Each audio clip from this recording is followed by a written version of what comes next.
பகுதியும் முழுமையாக குறைந்தபட்சம் 2 தடவை சரி அழுத்தமாக வாசித்து கோடு குறிக்கொள்ளுங்கள். அந்த அடிப்படையில் வகுப்பொன்றில் 22 மாணவர்களில் 20 பேர் கிரிக்கெட் விளையாடுவதோடு 9 பேர் கரப்பந்தும் 7 பேர் காற்பந்தும் விளையாடுகின்றனர். கரப்பந்து மற்றும் காற்பந்து விளையாடும் அனைவரும் கிரிக்கெட் விளையாடுவோராவர். தரப்பட்டுள்ள வன்முறை படத்தை உமது விடைத்தாளில் பிரதி செய்து தொடைகளை உரிய வகையில் பெயரிட்டு தரப்பட்ட தரவுகளை குறிக்க. இந்த படத்தை நீங்கள் அப்படியே உங்களோட ஆன்சர் பேப்பரில் வரைஞ்சு கொண்டு இங்கே பந்தில் சொல்லப்பட்ட தரவுகளும் அதில் நீங்கள் சேர்த்து கொள்ளலாம். அவர் சொல்லியிருக்காரு, கரப்பந்து மற்றும் காற்பந்து விளையாடும் அனைவரும், ரெண்டையும் விளையாடுற எல்லாருமே வந்து கிரிக்கெட்டை விளையாடுறாங்க.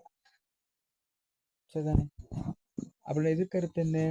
கிரிக்கெட் விளையாடுற எல்லாருமே கரப்பந்து காற்பந்து விளையாட மாட்டாங்க. அப்படியா இருந்தால் அந்த உள்ள பிரதேசம் தான் பொருத்தமானதாக இருக்கும். குறிச்சு பாருங்க.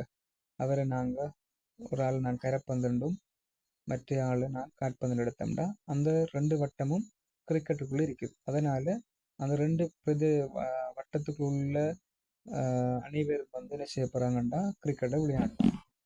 ஆனால் கிரிக்கெட் விளையாடுற எல்லாருமே அந்த 2ஐயும் விளையாட மாட்டாங்க. ஒரு சிலர். அப்போ நான் குறிச்சிருக்கிறேன். இந்த அடிப்படையில் நாங்கள் பந்தில் உள்ள தகவலில் வாட்சி கொண்டு இதில் தரவுகள் சொல்லிக்கொண்ட பகுதியை குறித்து கொள்ளலாம். 9 பேர் வந்து கரப்பந்து, இந்த 20 பேர் வந்து கிரிக்கெட் பெரிய வட்டம், 9 பேர் கரப்பந்து அதில் விளிம்பில் குறித்து கொள்ளுங்க. 7 பேர் வந்து காற்பந்து விளிம்பில் குறித்து கொள்ளுங்க. உள்ள எழுதாதீங்க, அதில் வேறு கருத்து. இப்போ கேள்வி வந்து 3 விளையாட்டுகளையும் விளையாடுவோர் எத்தனை பேர்? அப்போ 3 விளையாட்டுகள் பிரதேசம் வந்து நடுவில் உள்ள பிரதேசம் வரும். கையில் கையை வச்சு பாருங்க. காற்பந்து கரப்பந்து கிரிக்கெட் 3ம் பொருந்தும். அப்படின்னு அதை நான் எக்ஸ்ன்னு எடுத்துக்கொண்டேன்டா எனக்கு ஒரு சமன்பாடு ஒன்று நான் உருவாக்கணும். அதாவது 9 எக்ஸ் என்னோட அந்த பிரதேசக்குரிய ஆட்களையும் 7 எக்ஸ் அந்த பிரதேசக்குரிய ஆளையும்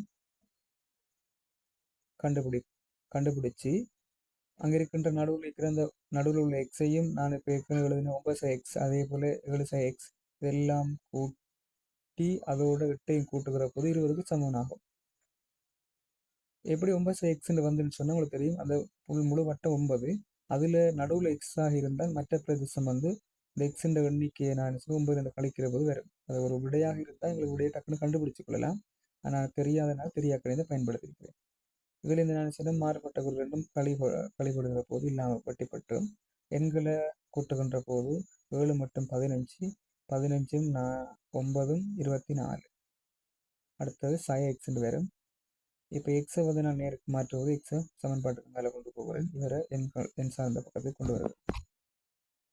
அப்போ எக்ஸாமன் 4 விடைய தருகின்றது. ஆகவே அப்போ நடுவில் வரக்கூடிய ஆள் வந்து பிரதேசம் வந்து 4 பேர் கருத்து தருது.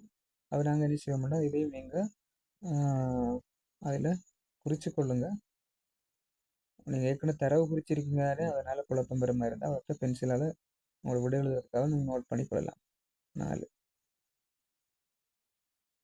அப்படியா இருந்தால் அந்த 9 பிரதேசம் முழு வட்டமும் 9 இருந்தால் அவரது 4 பங்காள பிரதேசம் முழு பேரையும் கண்டுபிடிச்சிருக்கீங்க. 2ஆம் கேள்வி கட்டிக்கிறார் வந்து ஒரு விளையாட்டிலும் ஈடுபடாதவர் எத்தனை பேர்? உங்களுக்கு தெரியும் 20 பேர் தான் விளையாட்டில் ஈடுபடுறாங்க. அப்போ எந்த விளையாட்டில் ஈடுபடாதவர் பார்த்தா 22 பேர் மொத்த பேரில் 20 பேரை நான் கழிச்சு விட்டோம்டா 2 பேர் எந்த விளையாட்டிலும் ஈடுபடுற அந்த வாயில பிரதேசம். ஏன்னா அந்த பெரிய வட்டம் தவிர்ந்தது எல்லாம் வெளியாளமானது எந்த விளையாட்டிலும் ஈடுபடாத என்ற கருத்து தரும். 2 விளையாட்டுகளை மட்டும் விளையாடுவோர் குறிக்கும் 2 விளையாட்டுகளை மட்டும் நிலட்ட சொல்லிக்கு சில நேரம் எண்ணிக்கையை கேட்கலாம். அப்போ அந்த நான் நிலற்றுகின்ற பிரதேசத்தை பாருங்க என்ன கருத்து வரும்னா அந்த பிரதேசத்துக்குள்ள கரப்பந்தும் கிரிக்கெட்டும் மட்டும்தான் வரும். அப்போ 2 விளையாட்டுகள் மாத்திரம் கருத்து தரும். எண்ணிக்கையை கேட்டால் என்ன செய்யுங்க 9லிருந்து நடுவில் உள்ள 4 கழிச்சிங்கன்னா 5 விடுவேன். அடுத்த பிரதேசம் பாருங்க பார்ப்போம். 2 விளையாட்டுகளை விளையாடுகின்ற பிரதேசமாக இருக்குமா இல்லையா? அடுத்த காற்பந்தும் கிரிக்கெட்டும் தான் மட்டும் வரும். சிலருக்கு அப்போ 2 விளையாட்டுகளை மட்டும் விளையாடுவோரை குறிக்கும் பிரதேசத்தில் உள்ள எண்ணிக்கையை காணுங்க. கேட்டால் அவங்க 2 பேர் எண்ணிக்கை நீங்கள் கூட்டினா சரி. இதை பற்றிய கருத்துக்களை நீங்கள் கமெண்ட்ல சொல்லுங்கள்.